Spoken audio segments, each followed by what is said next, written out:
So this is episode 4, Equity in Higher Education. So hello, Maureen. How are things with you? Hello, Wendy. I'm doing well, thank you. And you?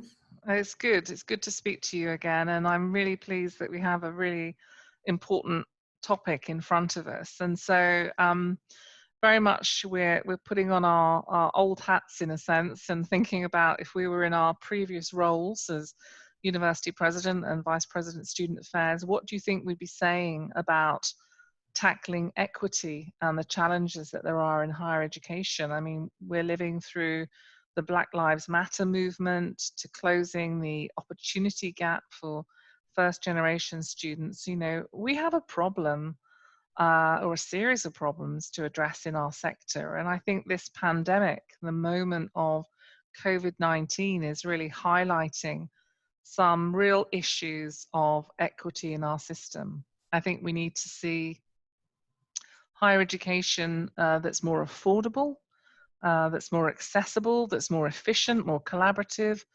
And so I was just thinking, if we were in our previous roles as university president and vice president student life, what do you think would be on our agenda today? Well, Wendy, the horrific death of George Floyd and earlier Breonna Taylor have ignited a very broad scale movement that's gone beyond the United States to a global movement regarding the rights of Black and Brown people and reinforcing the concepts of Black Lives Matter. And when you look at the face, literally the face of higher education in the United States, there is a great disparity between those who are operating colleges and university and those who are attending colleges and universities. And that is the question. How do you bridge the gap? How do you achieve equity? Yeah, I agree. And I think we're looking at, you know, diversity and inclusion and a sense of belonging, all critical parts to the equity agenda, and each of them requiring a great deal of discussion and, most importantly, action across universities and colleges. You know, what are the key priorities and areas that we should be focusing on to address equity at college going forward? How do we bring an equity lens to every decision that we make? And I know that, you know, when the pandemic, as the pandemic is playing out, many of these actions that, you know, we took as higher education leaders recognize the differential vulnerability of people. And, you know, we sought to tailor responses according to need. Others, you know, frankly, applied a kind of one size fits all approach that failed to recognize this unevenness of the situation on different individuals. Um, and I think, you know, this pandemic is revealing these social inequities in our sector, things that we knew, things that we have done nothing about, but we knew about them, and things that basically, frankly, we didn't know. Things that are now new areas of concern for us to tackle. You know, this is a really important moment for equity to drive us in higher education. I couldn't agree more.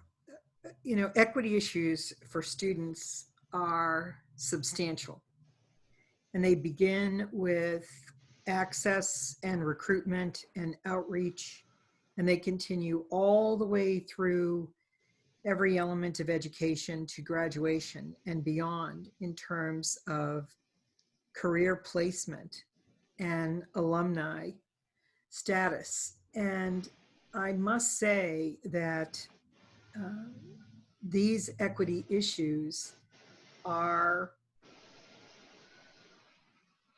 occasionally ignored, or institutions are in fact blind to them. But for the student experiencing it, it is exhausting. It is a day to day to day to day endurance that they are going through. And that's the piece we have to recognize and acknowledge and address. And fundamental to this process of achieving equity at higher education institutions, I think a fundamental key to this is that there is a desperate need for cultural competency training at all colleges and universities for all staff and faculty, as well as students, in order to create a welcoming and accepting environment for all parties under all circumstances. Student Affairs, as you know, Wendy, we have been doing this kind of diversity and inclusion training for decades.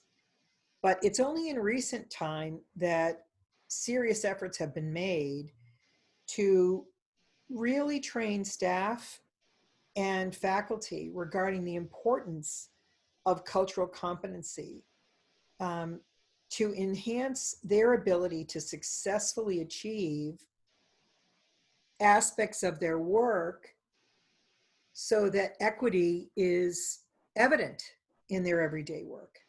And beyond the basics of creating a welcoming and accepting environment, is the need to overcome the roadblocks that are systemic within higher education institutions that have to do with access, because without access, equity will never be achieved. In addition, without staff and faculty who are sensitive to these issues, that are well-informed and well-versed in cultural competency, with the mindsets that are open to equity, that are prepared to address achievement gaps for students, without those correct mindsets in place, achievement gaps may never be fully addressed across an institution. I agree. I mean, I think, these issues of equity, particularly when it comes to faculty and staff hiring, are so important because, Yes. Unless students can see themselves represented in the academy, see themselves as part of their scholarly community, it becomes even more challenging. I remember probably my first experience of higher education management a long time ago now, but being interviewed for a position as a head of department and not seeing any women faculty, not seeing any women in senior roles during 2 days on campus.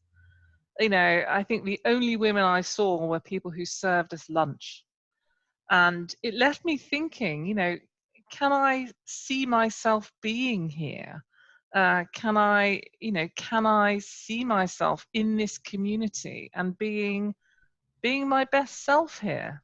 And it reminds me that this is an everyday experience for Black and brown faculty and for those who are from other underrepresented groups. And we need to get so much better at creating this equitable environment where all persons from all backgrounds can thrive in higher education and see themselves as part of this global community of scholars.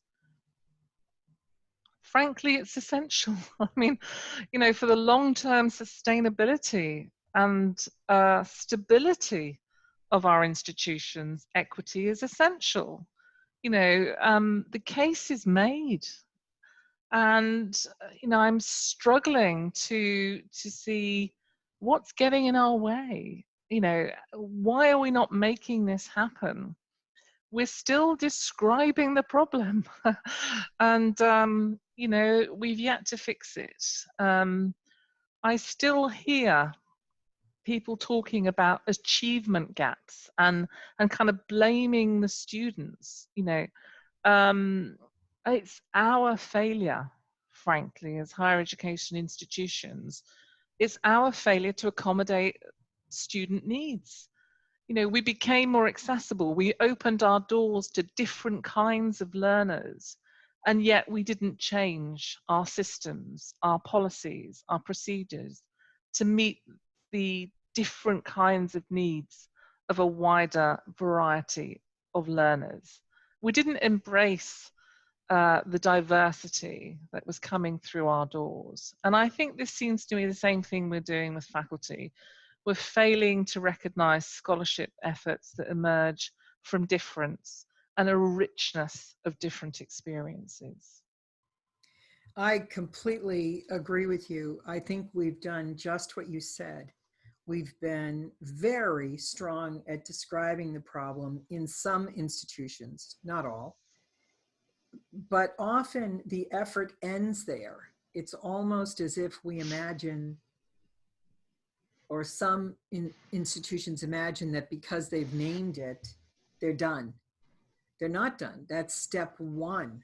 Acknowledging it and naming it is step one. Now the real work begins. And as you mentioned, the issue of the achievement gaps. Achievement gaps persist in many US colleges and universities for undergraduate level students, between diverse racial and ethnic groups, and between economic groups and first generation students. And this is also true at the graduate level. And as you so clearly noted, we opened our doors wider to a wider group of learners, but we did not properly prepare for them, and we did not properly provide for them. And I think there was some imagination that if there was some financial aid made available, that's all that was required, without holistically looking at the student body and understanding their needs. And the same could be said about faculty of color.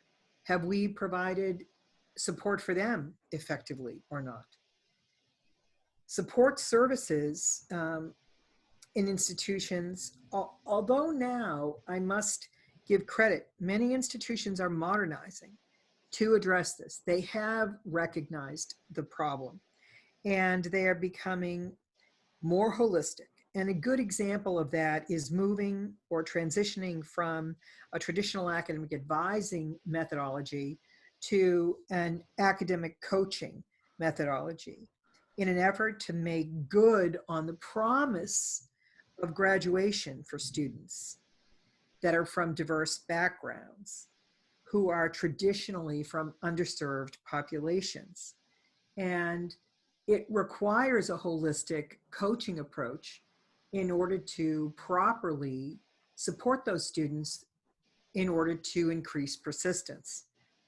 And this is key to eliminating the opportunity gap that lies in an otherwise very reasonable approach to being holistic in services.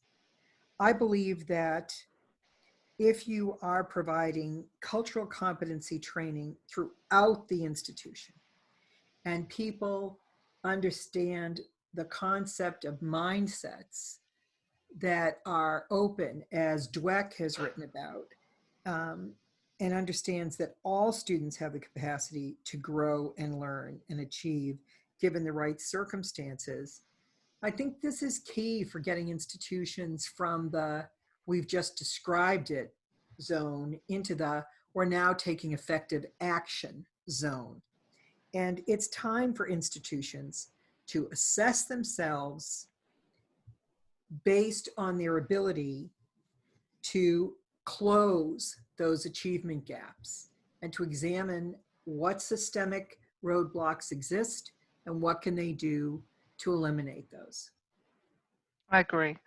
I mean, I absolutely agree. And I think actually we're describing ethical issues. You know, these are ethical issues that we have around access and equity and diversity and inclusion for all colleges and universities. And I think, you know, improving equity across all aspects of an institution only enhances the way an institution can succeed and make itself sustainable. It's the ethical and moral way to behave, frankly. And, you know, what really exercises me is how much of our human talent that we are benching frankly, it's a disgrace. Thinking about how much we're wasting of human talents, of people, making that journey as a learner and looking to improve their lives individually, the lives of their families, the lives of their communities. We're making that journey just so much more challenging and so much more of a struggle compared to other individuals who have more resources. And just thinking about this subject and reflecting on my own journey, I know I studied alongside people who had so many more resources and access to support than I did. They didn't have to work as I did to support myself through university. They had a financial safety net, which I lacked. Their cognitive load was frankly lower. They had less to worry about. They had more time to invest in developing social networks and peer networks and just a general sense of confidence that they belonged. They didn't have to spend time as I did and thinking about and reading about imposter syndrome. It never occurred to them that they didn't belong exactly in the place that they were. And it gives me, I think, not an understanding, but an empathy, an insight into the lived experience of individuals who are finding themselves not represented in the academy, not understood in terms of their sense of needs in the academy. I completely agree, Wendy. And I think that for too long, we have not recognized the needs of Black and Brown students. We have not recognized the needs of culturally diverse students. We have not recognized the needs, and in this case, I mean the learning needs, what they need in order to learn. And certainly first generation students and low income students. And I understand that predicament, having been one. But I think it's a circumstance where too often those students are, by our decision, opening the door wider. They are admitted to an institution, and then they are not supported. They are not perhaps at an institution that is progressive and has started academic coaching. And what happens is the tragic loss of a lifetime dream, their dream of a college education. And these students have worked so hard and perhaps had to fight their way to get into the academy.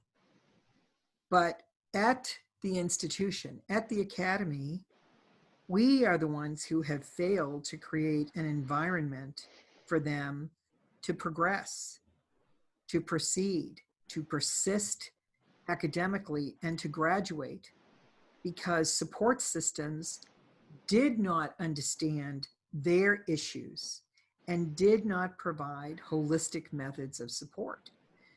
It's not only a tragedy that that lifetime dream is gone, but as you've mentioned, this is an ethical failure to deliver on the promise that we offered to those students at the point of admission. It's also creating an unbearable financial burden for those students to have actually started a college education and not been able to successfully complete it because they did not have available to them the support they needed. And now, having not finished, they don't have a higher paying job that would have been the result from a college degree, but they've accumulated terrible debt for the period of time they were enrolled.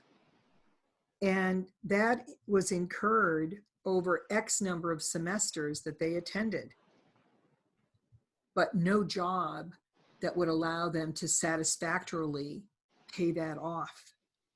And so they are left burdened with a financial strain.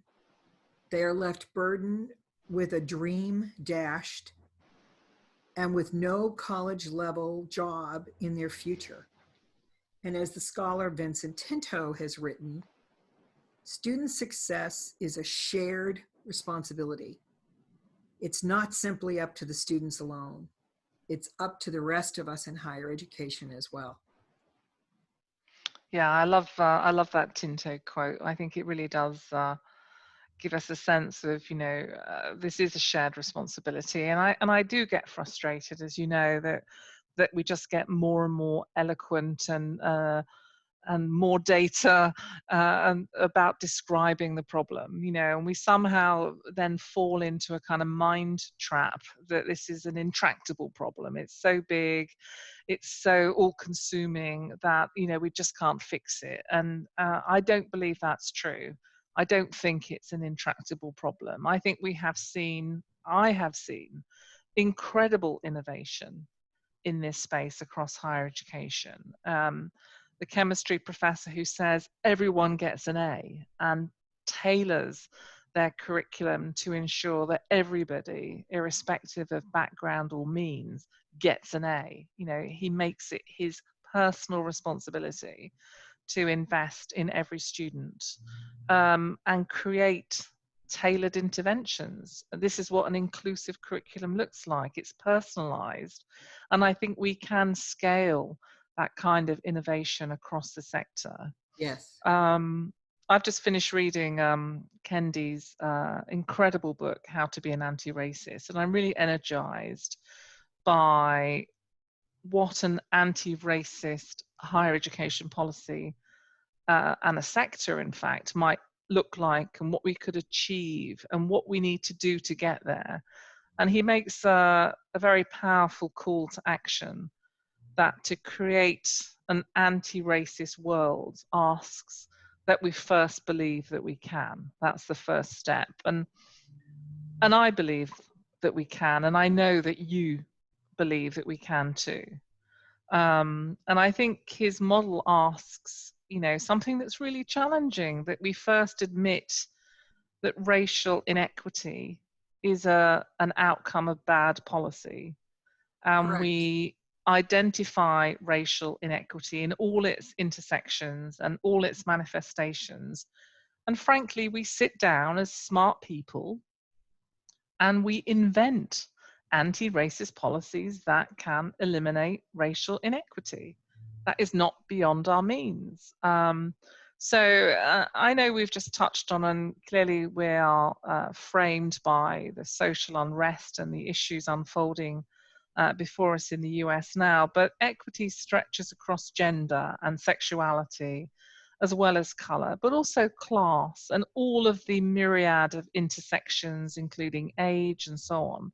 So I'm hopeful that the kind of awakening that we're seeing, that you touched on earlier, will be a fuel for us to do this good work and make this happen. So thank you, Maureen, as always, for a good conversation, and I look forward to us coming together and talking again about some of those hot topics in higher education in the future. Thank you. Well, thank you, Wendy. And I'm so glad we've spent some time on this issue of equity, because both of us, I know, consider it a top priority in higher ed, that it is not going away. And it's up to us in higher ed to make those changes occur. Agree. Let's fix it. Thanks, Maureen. Bye.